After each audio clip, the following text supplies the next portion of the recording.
Testament. The following courses are available in the section on Torah and the New Testament. 1. Acts 15, Restoring the Tabernacle of David. 2. Romans, For or Against Torah. 3. Galatians, For or Against Torah. 4. Was the Torah nailed to the cross? A study in 2 Corinthians chapter 3, Ephesians 2, and Colossians 2. And finally, Hebrews, Yeshua, our Melchizedek priest.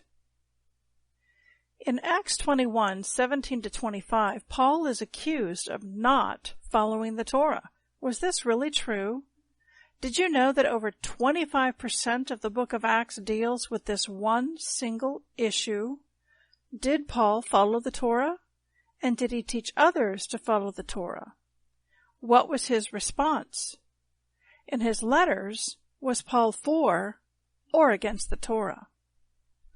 We begin with the first course, Acts 15.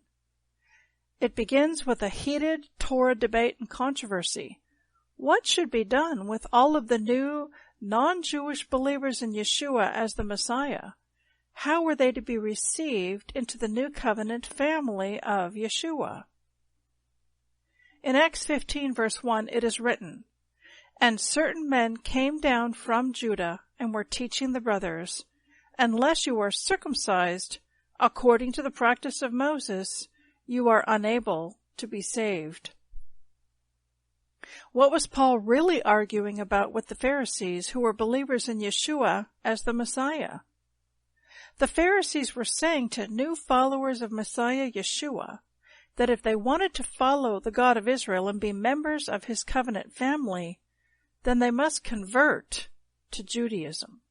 And as a sign of this conversion, males needed to be circumcised in their flesh. Paul argues that in order to be a member of the covenant family of Yeshua, that you needed only to be circumcised in the heart, as it is written in Deuteronomy 10, verse 16.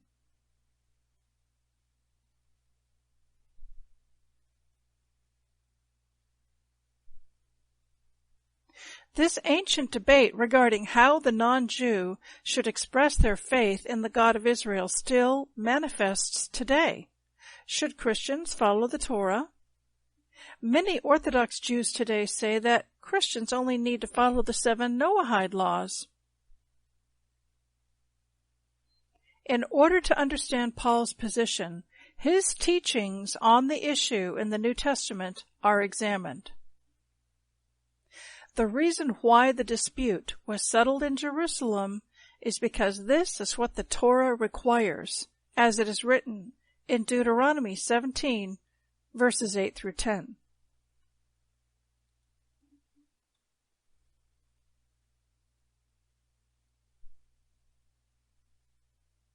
The ruling by James and the brethren was based upon the prophecy in Amos 9:11 to restore the Tabernacle of David, which entails the reunification of Ephraim and Judah.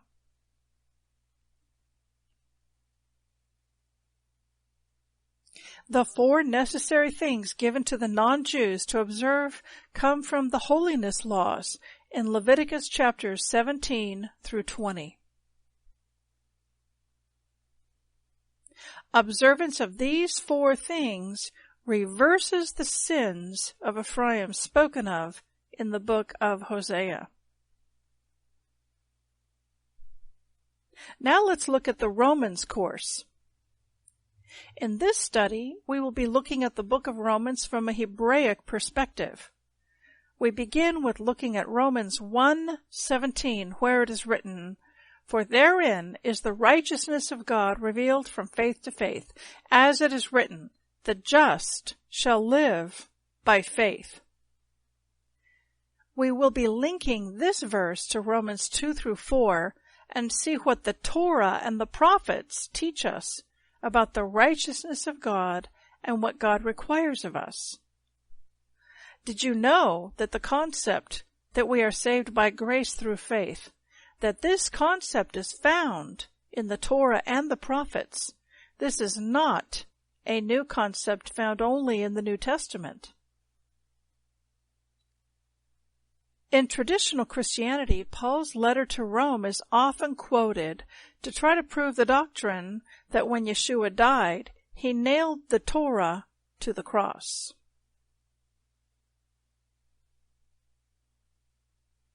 Some of the scriptural verses that are quoted to make this claim include Romans 3:19 through 21, Romans 6:14, Romans 7:4, Romans 10:4, and Romans 14 verses 5 and 6 and 14.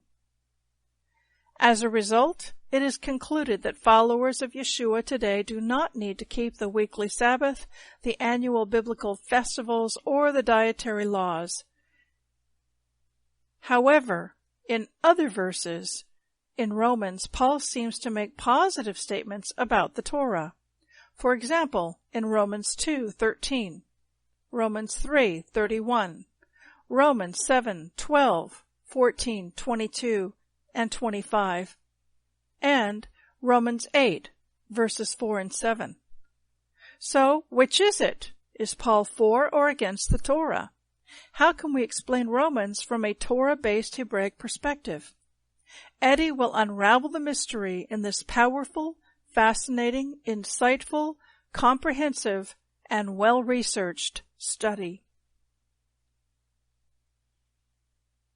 In our Galatians course, we will look at traditional Christianity and how they view that the book of Galatians teaches us that we must make a choice between whether we are going to believe in and follow Yeshua as Messiah and be led by His Holy Spirit, or we are going to follow the Torah. To understand the book of Galatians, we need a proper Hebraic background and context. The book of Galatians is not about if we should follow the Torah, but how to properly follow the Torah. What are the choices? This course will look at that. Torah and the Word of God, from Genesis to Revelation, are synonymous terms. In Isaiah chapter 2, verse 3, it is written, "And many people shall go and say, Come, and let us go up to the mountain of the Lord, to the house of the God of Jacob, and He will teach us of His ways, and we will walk in His paths. For out of Zion shall go forth the Torah, and the word of the Lord from Jerusalem."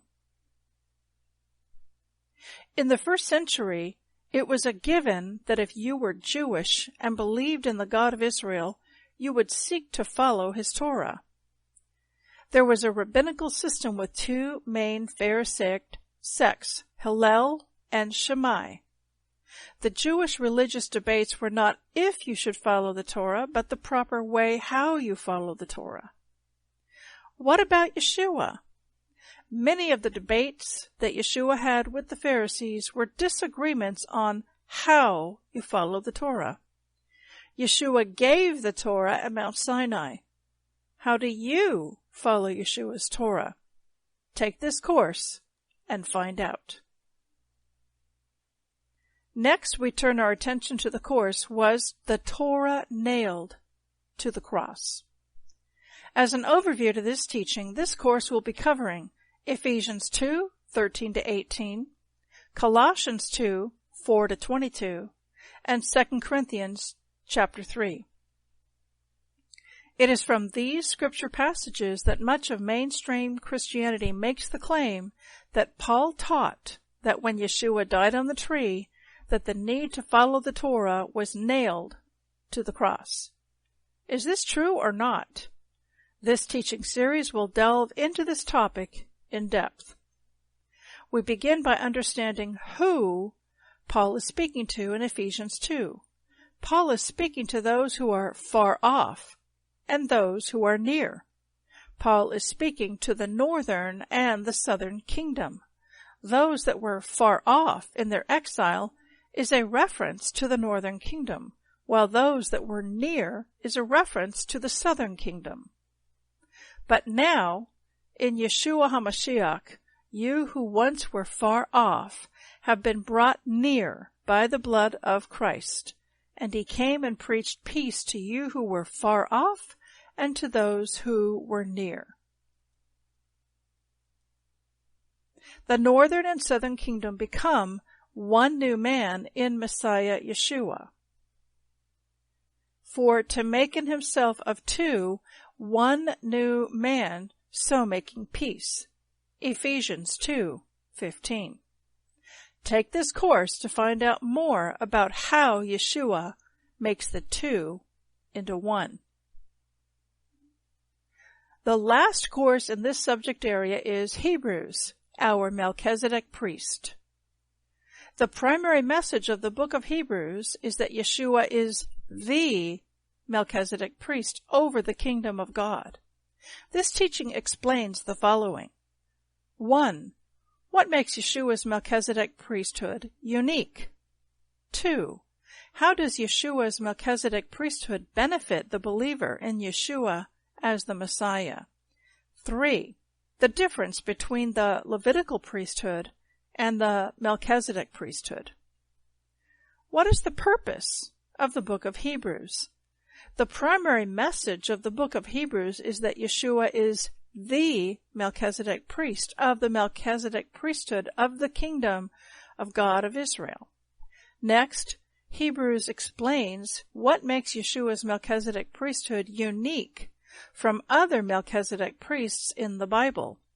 We will look at the question, what does Yeshua's Melchizedek priesthood do for the believer in Yeshua as Messiah? What is the priesthood of the new covenant? It is the Melchizedek priesthood. It is better than and superior to the Levitical priesthood. Please note, the Levitical priesthood is not done away with, and Levitical priests will have a role to play during the millennial reign of the Messiah. The book of Hebrews compares and contrasts Yeshua's Melchizedek priesthood from the Levitical priesthood. Why? To make the point that the Levitical priesthood could not bring believers in Yeshua to spiritual maturity, but Yeshua's Melchizedek priesthood is able to bring believers of Yeshua into spiritual maturity through the power of the indwelling Holy Spirit.